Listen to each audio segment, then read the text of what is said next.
And one other thing, I want to start by apologizing deeply to this community for the amount of time that it took for us to hear this case.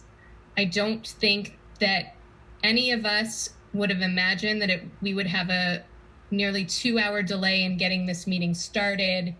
And the cases that preceded this took far more time than I believe we estimated. It was not intentional to keep this community waiting so long, but clearly we left you waiting, and it is frustrating, and I can hear the frustration, and I am deeply sorry. So with that, I'm going to go to Helen Leung.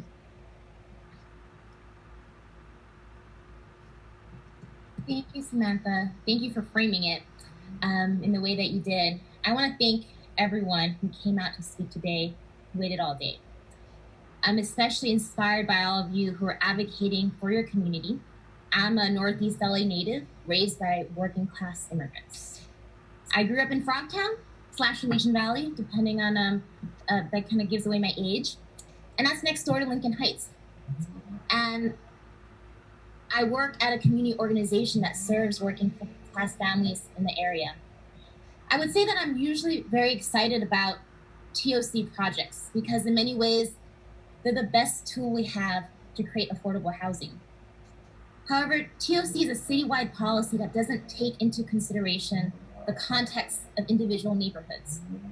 Unlike the last case, I don't believe this is the right project in the right place. You're gonna hear some, I might have to, if you guys can't hear me, let me know and I'll come back. 14% affordable may be enough if the neighborhood was full of mixed income projects. This is not the case here.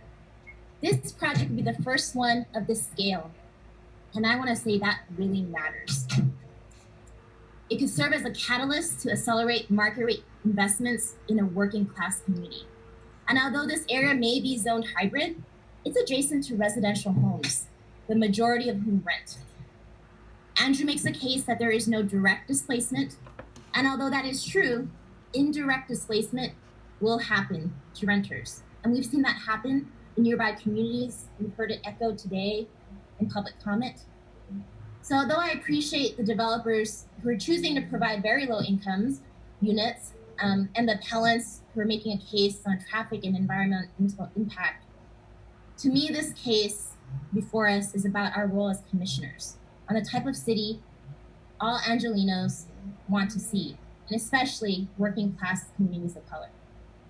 So when we vote, we're creating a precedent. And when we do that, I believe it should be on behalf of serving residents who have continued to invest in the community despite being historically excluded. And that is many of the voices we heard today during the 1.5-hour long public comment.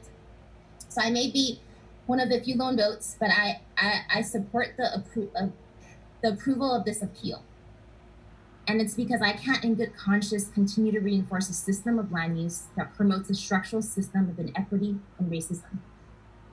I especially can't support a project that will absolutely undermine working class neighbors, many of whom are already facing an unfair burden because of the pandemic. I look forward to hearing what other commissioners have to say. I also want to thank Gerald for his comments, and I would at some point also want to hear from the developers about their response to some of the public comment that was made. Thank you. Thank you. Thank you. Karen? Well said, Commissioner Leung.